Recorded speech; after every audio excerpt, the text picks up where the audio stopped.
CBI और Kolkata police के बीच का घमासान रविवार को सियासी गलियारों तक पहुंच गया। केंद्र और राज्य सरकार के बीच की राजनीतिक लड़ाई चरम पर जा पहुंची है। रविवार को कोलकाता सीपी राजीव कुमार के आवास तक पहुंचे सीबीआई अधिकारियों के इस कदम के पीछे मुख्यमंत्री ममता बनर्जी ने सीधे तौर पर मोदी सरकार को जिम्मेदार ठहराया है। এখান থেকে সিবিআই অফিসারদের ডেকে নিয়ে যাওয়া হয় এবং তাদের বলা হয় যে কুছ তো করো নাগেশ্বরকেও ডেকে পাঠানো হয় এবং এগুলো সব করা হয়েছে ভিন্ডিকটিভলি পলিটিক্যালি। বিজেপিকে ক্ষমতায় আনতে হবে, মানুষ ভোট দিলে তবে তো আসবে, গায়ের জোরে তো ক্ষমতায় থাকা যাবে না। ওরা জানে 2019-এ বিজেপি ফিনিশ এবং বিজেপির এক্সপায়ারি ডেট হয়ে গেছে। Let them face the election, no problem. Public ঠিক করবে কাকে ভোট দেবে কাকে ভোট দেবে না। কিন্তু গায়ের জোরে জরুরি অবস্থার থেকেও ভয়ঙ্কর গব্বরি কায়দায় যে চাষ তারা শুরু করেছে, আমাকে আক্রান্ত করছে তাই নয়, আমার বাড়িতে যে চা দেয় তাকেও ডেকে পাঠিয়েছে, তাও আমি কিছু বলিনি, সহ্য করেছি। আমার পার্লামেন্টারি পার্টি লিডার থেকে শুরু করে যারা কোনোদিনও কোনো চুরির পয়সা খায়নি, বিজেপি চোর পার্টি আমাদের নয়। আমরা অনেক কষ্ট করে তৃণমূল কংগ্রেস করি। কবে একটা চিটফান্ড হয়েছে 1980 সাল থেকে। আমরা যখন ক্ষমতা এসেছি 2012, মনে রাখবেন 11-এ, আমরাই চিটফান্ডের মালিককে গ্রেফতার করি। সিপিএম গভর্নমেন্ট নয়, বিজেপি গভর্নমেন্ট নয়।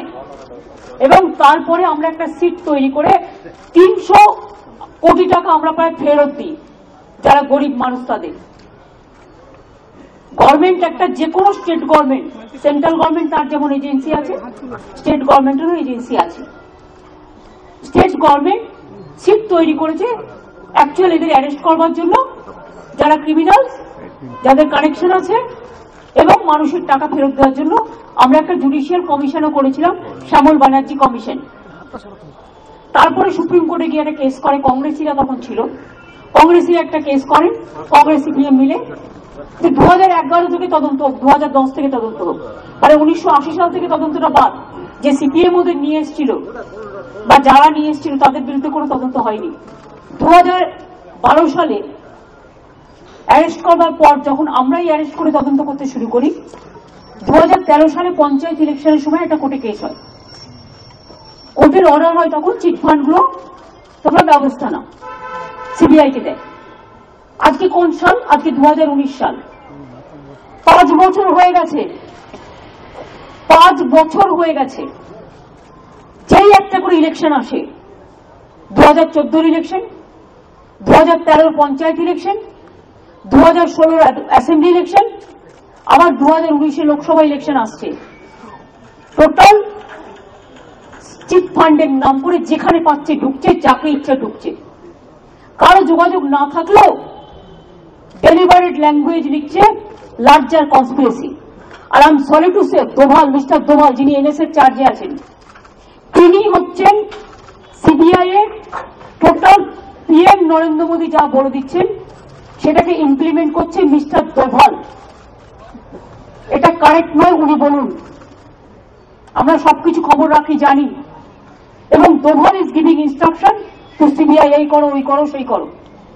আমি যদি অন্যায় করি, চুরি করি, অফকোর্স ইউ টেক অ্যাকশন। সারা জীবন আমরা পলিটিক্স করেছি, অনেক স্ট্রাগল করে, মার খেতে খেতে। কোথায় ছিলে তোমরা সেদিন? আমি সহ্য করেছি। সুদীপ বন্দ্যোপাধ্যায়কে জেলে রেখে দিয়েছি 6 মাস, আমি সহ্য করেছি। তাপস পাল একটা ফিল্ম স্টার, তাকে দীর্ঘদিন জেলে রেখে দিয়েছে। সে একটা নাকি তারা স্পন্সর করেছে। স্পন্সর তো সাহারা সব ক্রিকেট টিমকে করেছে, ইন্ডিয়ার ফুটবল টিমকে করেছে, নরেন্দ্র মোদীকে করেছে। নরেন্দ্র মোদী কি গ্রেপ্তার হয়েছে? না, তার বিরুদ্ধে অ্যাকশন নেওয়া হয়েছে। আসামে যিনি এখন বিজেপির ডেপুটি চিফ মিনিস্টার আছে, আমার কাছে কাগজ আছে, আমি অথেন্টিক আপনাদের বলছি, যে চিটফান্ডের মেন লোক এখানে অ্যারেস্ট আছে, তার স্টেটমেন্ট আছে 3 কোটি টাকা দিয়েছে, সে অ্যারেস্ট হয়েছে। বাবুল সুপ্রিয় তাদের মিনিস্টার অ্যারেস্ট হয়েছে। লকেট চ্যাটার্জি, যাকে ফ্ল্যাট থেকে শুরু করে সোনার টাউল দিয়েছে আমি শুনেছি, অ্যারেস্ট হয়েছে।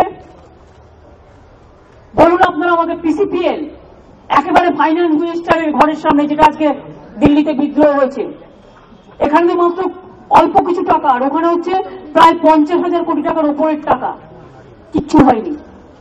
সুতরাং ইচ্ছা করে ডেলিবারেটলি পলিটিক্যালি আমার সাথে পারছে না। আমার কালকে বাজেট আছে, আমার বাজেটে থাকার কথা ছিল, বাজেট হবে, সমস্ত অ্যাসেম্বলি যেভাবে প্রসিডিং সব মেনেই হবে। মিটিংটা শুধু আমি করে দেবো, আমি যেখানে মিটিং করবো তার পাশে একটা আলাদা ঘর করে নিচ্ছি, সেখানে আমি আপনাদের সবাইকে বলে আমি ভারতবর্ষকে রক্ষা করার জন্য, দেশের একতাকে রক্ষা করার জন্য, দেশের সংবিধানকে রক্ষা করার জন্য, দেশের সম্প্রীতিকে রক্ষা করার জন্য আমি ধর্নায় বসছি। এই ধর্না মানে সত্যাগ্রহ, গান্ধীজির কথায় সত্যাগ্রহ। আমি এর বিহিত চাই।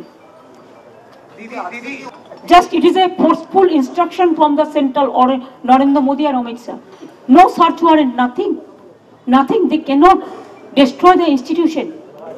If the head of the department, if the head of the organization force is being humiliated, how the force will work?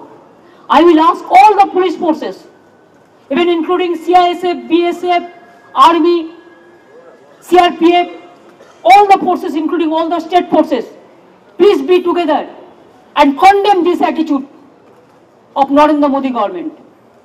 So will the commissioner also be আমি চললাম। at that time with you?